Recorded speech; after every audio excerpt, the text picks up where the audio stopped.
धन्यवाद। नमस्कार, मैं एकता खान यहाँ जंतर मंतर पे मौजूद हूँ। आज यहाँ बैजनाथ यादव जी बैठे हुए हैं। यहाँ पर 1095 दिन से पूछते हैं, यहाँ पे 1095 दिन से क्यों बैठे हुए भूखे प्यासे? जी बताइए। मैं पिछड़ा वर्ग को 60% आरक्षण दिलाने के लिए, जाति जनगणना कराने के लिए, ईवीएम हटाने के लिए और लोगों को हक अधिकार दिलाने के लिए मैं भूखा सत्याग्रह कर रहा हूँ। यह 20 दिसंबर 2020 से उत्तर प्रदेश के जनपद भदोही सशक्त समाजवादी पार्टी के राष्ट्रीय कार्यालय नागमणपुर से चालू है। ये डॉक्टर राम मनोहर लोहिया जी के सपनों को साकार करने के लिए लड़ाई लड़ी जा रही है। जिन्होंने कहा था जिसकी जितने संख्या भारी उसकी उतनी हिस्सेदारी। ये लड़ाई वहाँ चल रही है। मैं जाति जनगणना की मांग कर रहा हूँ। लोग हक अधिकार से वंचित हैं। देश में सबसे ज़्यादा पिछड़ा वर्ग की आबादी है और कुछ पदों पर इनका कोई स्थान इनको नहीं दिया जा रहा है, न तो डायरेक्ट भर्तियों में और न तो प्रमोशन में। आप लिस्ट उठाकर देश के लोग देख लें, कुछ पदों पर पिछड़े वर्ग का प्रतिनिधित्व बिल्कुल नगण्य है। लड़ाई वहाँ लड़ी जा रही है कि देश संवैधानिक हो चुका है। संविधान के मुताबिक देश को चलना चाहिए, लेकिन संविधान के मुताबिक देश नहीं चल रहा है। आज पार्लियामेंट के मेंबरों का निलंबन हो रहा है और 141, 198 एक संख्या बढ़ती जा रही है। ये क्या हो रहा है? देश में संविधान खतरे में है। मैंने लिखा है संविधान खतरे में है, संविधान लोग का खतरे में। मैंने जो लिखा लगता है कि संविधान खतरे में है और देश खतरे में, लोकतंत्र खतरे में है। पार्लियामेंट के 200 सांसद जब ये मांग कर रहे हैं कि अडानी के मामले पर और जेपीसी के मामले पर जब मांग कर रहे हैं कि जेपीसी को गठित किया जाए और उसकी जांच कराई जाए, तो 200 सांसद पार्लियामेंट से विजय चौक तक मार्च कर रहे हैं। 200 सांसद देश की सबसे बड़ी आबादी के सांसद, और उनकी नहीं सुनी जा रही है और जेपीसी की मांग नहीं हुई, निलंबन हो रहा है और महुआ मोइत्रा को बात रखने का मौका नहीं मिल रहा है। मोदी जी तो सबकी सुनते हैं, सबको लेके चलते हैं, सारा विकास वही कर रहे हैं। पार्लियामेंट में सांसदों की ही नहीं सुनी जा रही है, वो आप कर रहे हैं, सबकी सुनी जा रही है। पार्लियामेंट में सांसदों की ही नहीं सुनी जा रही है। देश खतरे में है और आप करें सबकी सुनी जा रही है। कोटा में हमारे बच्चे सुसाइड कर रहे हैं, निर्वस्त्र करके महिलाएं घुमाई जा रही है, डिजिटल की बात की जा रही है और डिजिटल जो है पार्लियामेंट बना उसमें अभी बरसी के दिन जो जिसमें हमारे 1 दर्जन जवान शहीद हुए थे 2001 में, उसी दिन सुरक्षा चाक चौबंद नहीं थी। गृह मंत्री से हमने उसी दिन इस्तीफा मांगा था कि डिजिटल पार्लियामेंट को भी सुरक्षित नहीं रखा जा सका, इसलिए कि ये सरकार फेल है, यह सुरक्षा करने में फेल है। लोग मारे जा रहे हैं, हिंसा हो रही है, बलात्कार हो रहे हैं, रोजगार नहीं है, महंगाई चरम पे है, जीविकोपार्जन मुश्किल हो रहा है। ऐसी सरकार को देश में रहने का अधिकार नहीं है। जो गलत और झूठा आश्वासन दे करके देश में सत्ता हासिल किया है, उसको इस देश में सत्ता में बने रहने का कोई अधिकार नहीं है। आज लड़ाई वहाँ तो सत्ता में तो उन्होंने काम करके सत्ता हासिल की है, कोई बातों से थोड़ी सत्ता हासिल की है। झूठा आश्वासन दे करके वो सत्ता हासिल किया। 2 करोड़ नौकरी हर साल, किसानों की आय 2 गुना होगी।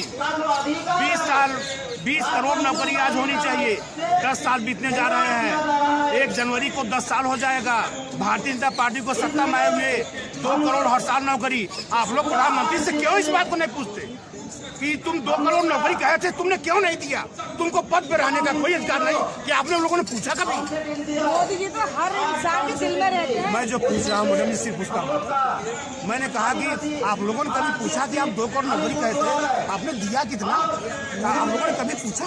मोदी जी तो कह रहे हैं कि हमने 2 करोड़ नौकरी दी है। कहाँ से? मोदी जी कह रहे हैं। आपके घर के बच्चे को नहीं मालूम? अरे मुझे नहीं मालूम। नहीं, आपको जब आपके घर के बच्चों को नहीं मालूम है तो अब इसलिए मैं कह रहा हूँ कि देश में संविधान खतरे में है। देश को बहुत लोगों ने अपना जान न्यौछावर करके बनाया है। ये संविधान किसी एक व्यक्ति की नहीं, किसी एक पार्टी की नहीं, किसी एक समाज की नहीं, ये पूरे देश का कंफ्यूजन है संविधान। इससे समझौता किसी कीमत पर नहीं हो सकता। हक अधिकार से जो मामला जुड़ा हुआ है उसमें समझौता किसी कीमत पर सवाल उठा रहे हैं। ईवीएम को कैसे करेंगे आप? ईवीएम से हमारे प्रत्याशी रोके जा रहे हैं।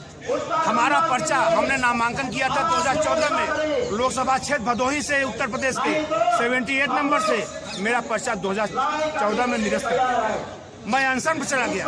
2019 में मैंने नामांकन किया लोकसभा मेंबर के लिए और मेरा पर्चा निरस्त कर दिया।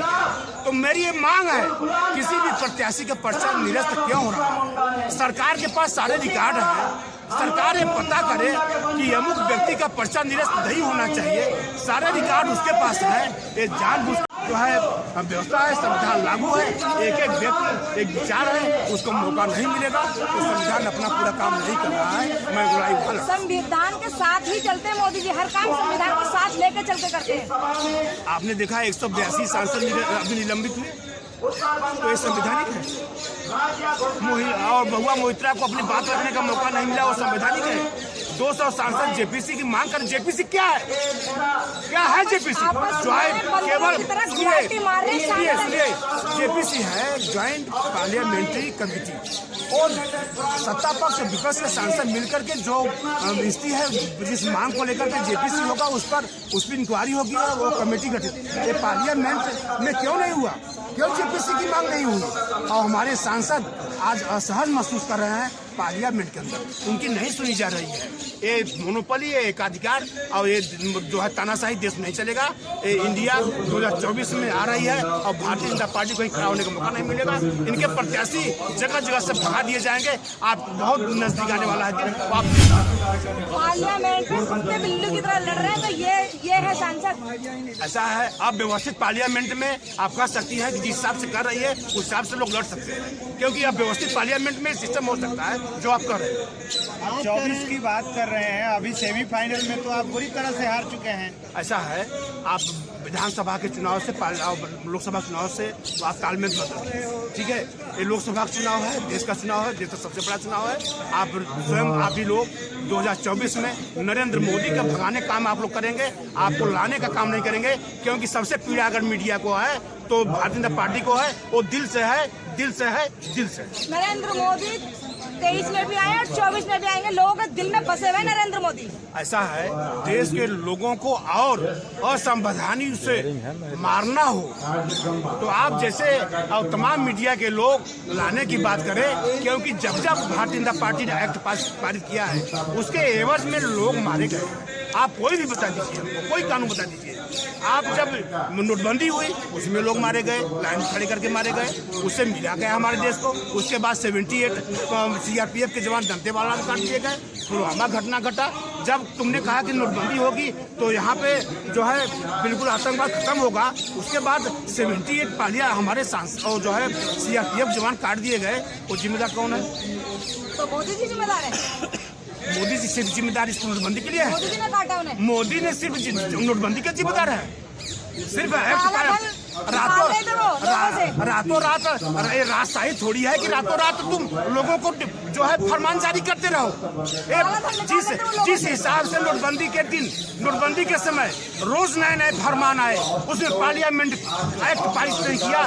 ये प्रधानमंत्री अपने मन से ये जो है रोज जो है बयान जारी करता रहा। यह देश खतरे में है। आप लोग देश से मैं अपील करता हूँ, सच्चाई छापो, देश को बचा लो, देश खतरे में है। युवा हमारा आत्महत्या कर रहा है, हमारे बच्चे आज कोटा में आत्महत्या कर रहे हैं, एक बच्चा रोज मर रहा है। क्या यह सरकार नौकरी नहीं दे सकती? लाखों लाख नौकरियां बाकी है विभागों में, यह सिर्फ मार रही है। ऐसी सरकार को जरूरत नहीं है।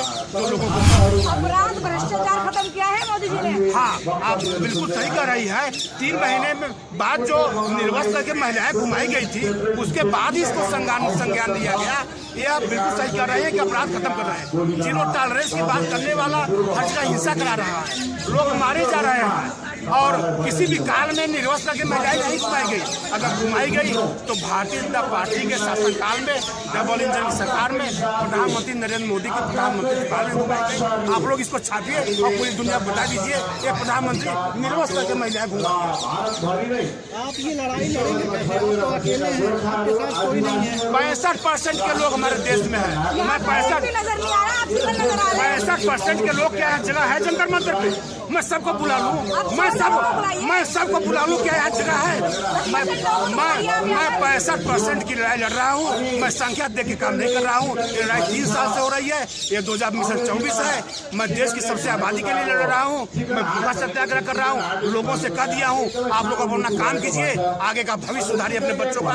ये जंतर मंतर पे बैजनाथ यादव अकेले आपकी आवाज बंद करके 2024 भारतीय जनता पार्टी को सत्ता से दूर करेंगे। ओबीसी के लिए ओबीसी के लिए और सबके हक अधिकार के लिए।